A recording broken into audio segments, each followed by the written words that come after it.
친애하는 대한민국 국민 여러분, 주정환입니다.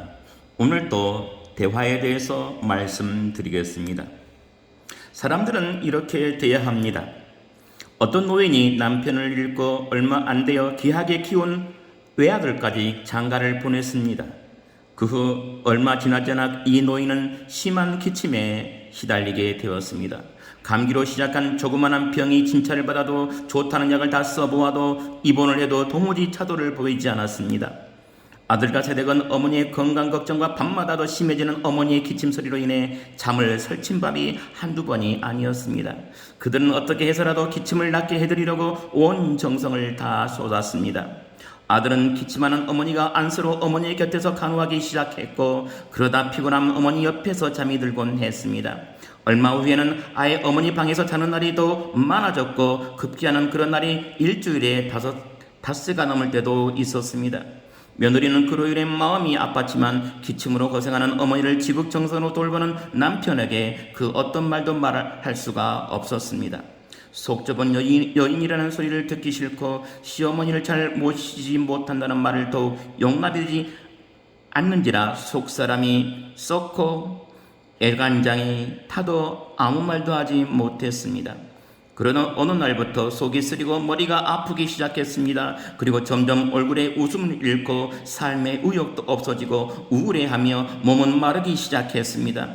몸이 수척해진 데다가 우울하기까지 한 부인을 보고 놀란 남편은 부인에게 관심을 쏟으며 어머니 곁에서 조금 물러나기 시작했습니다. 매일 밤 옆에서 잠을 자주던 아들이 제 방으로 제 아내 곁으로 돌아간 후 어머니의 기침 소리는 예전보다 더욱 심하게 들려왔습니다. 아들은 어쩔 줄 몰라 안절부절하였습니다. 어머니의 병간호와 아내의 두통과 유통을 위로하느라 잠을 설쳐 몸은 피곤하면서 회사에서 일이 많아 야근을 요구할 때 마다하지 않았으며 심지어 매일 늦게까지 남아 자신이 처리하지 않아도 될 잔일들까지 처리하고 오느라 밤 12시가 다 되어 집에 들어올 때가 많았습니다. 일에 지쳐 돌아온 남편은 방에 들어가 잠자기 바빴고 일어나면 퉁퉁 부은 얼굴로 회사에 나가기 바빴습니다. 이런 아들에게 매일 밤 자신을 간호해달라고 할 수 없게 된 어머니와 피곤한 몸으로 돌아온 남편에게 자신의 두통과 위통을 호소할 수 없게 된 아내는 각각 절망에 빠진 자신의 절박함을 전달하기 위해 온갖 몸부림을 쳤습니다.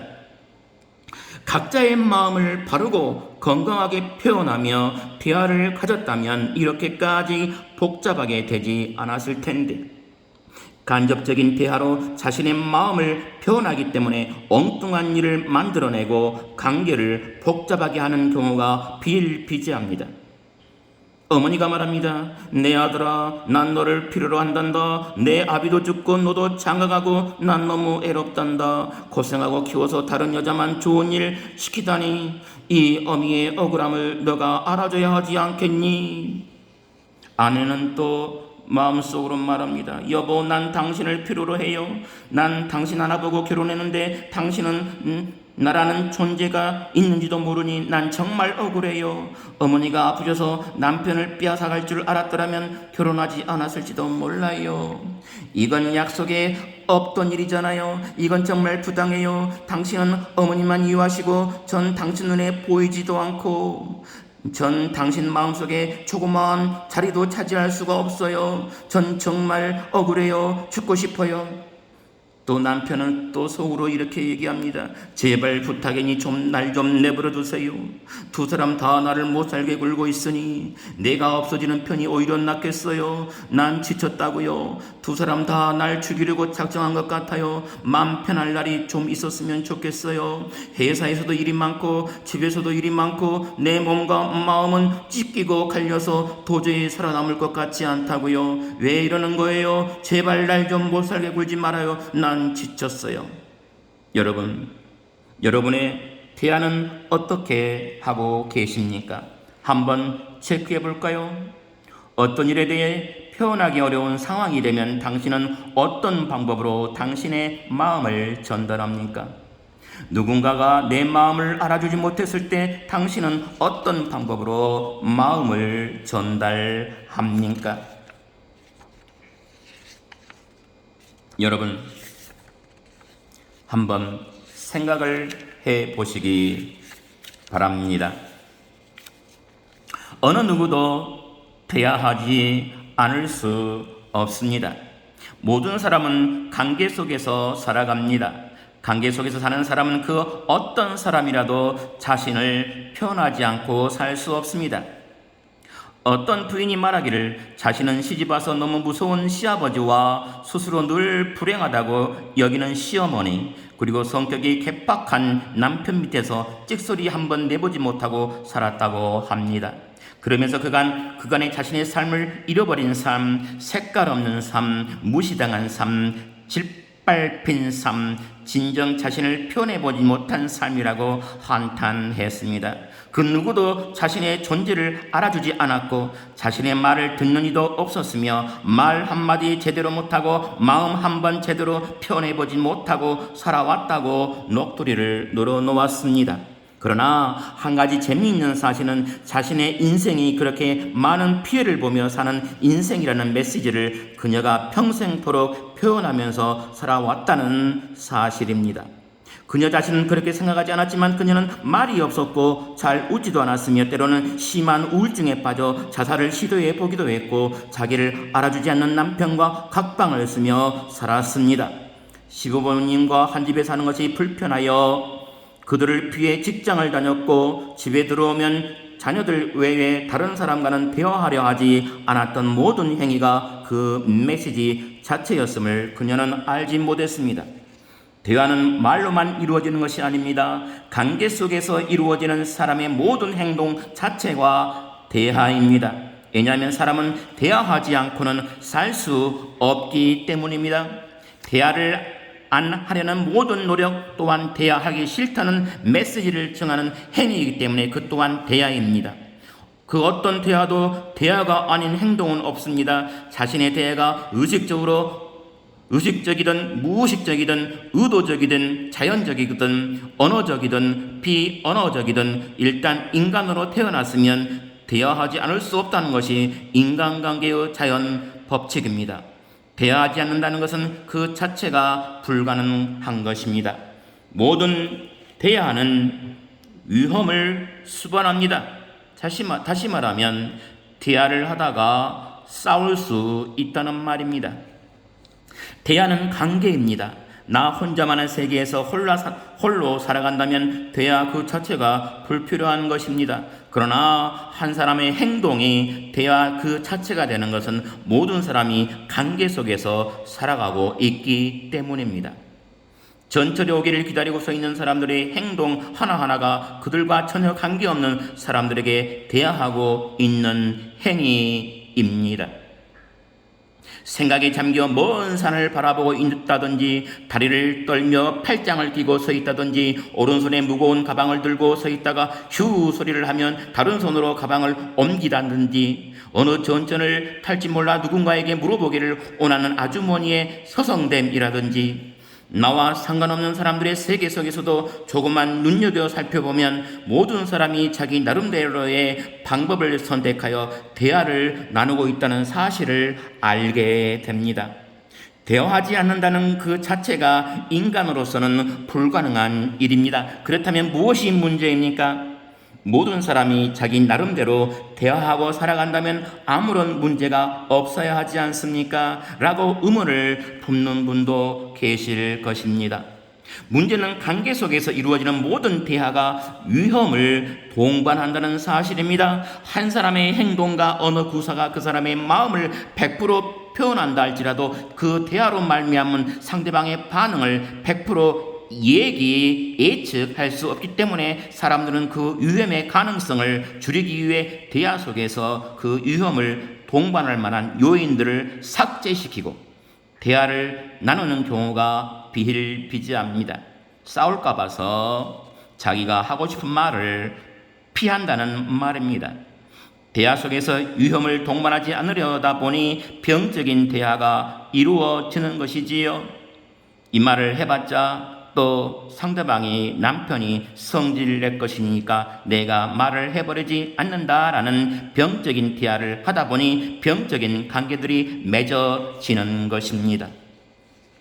비행기에서 나란히 앉게 된 두 사람을 생각해 봅시다. 자리에 앉으면서 한 사람이 또 다른 사람에게 대화하고 싶다는 마음을 행동으로 나타냅니다. 상대방 쪽으로 몸을 비스듬히 앉는다든지 힐끔힐끔 쳐다보며 옆 사람 행동에 호의적인 반응을 보이다든지 얼굴에 미소를 짓는다든지, 그러다가 대화 나눌 기회를 포착하여 어디 가시냐고 물을 때에 이 사람은 관계의 위험을 동반하게 되는 것입니다. 즉 자신이 용기를 내서 보낸 메시지에 대한 상대방의 반응이 용납일 수도 있고 거부일 수도 있고 또 그가 메시지 자체를 무시함으로 실격되어 버릴 수도 있기에 말을 건네는 사람은 위험을 동반하게 되는 것입니다.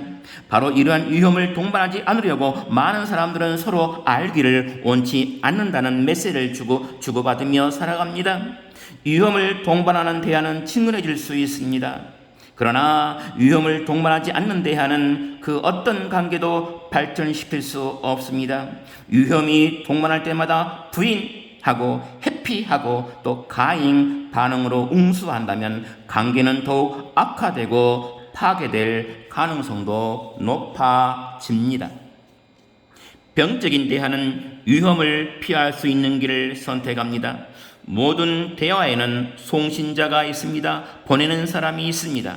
누가 말하고 있는 것인지 주어가 정확해야 합니다. 또 대화의 내용이 어디에 근거한 것인지 그 내용의 원천을 밝히 말해야 합니다. 말하고자 하는 내용의 명확성도 매우 중요합니다. 누구와 대화하고 있는지 그 내용을 받는 자도 정확해야 되고 어떠한 배경을 내포하는지 정확해야 합니다.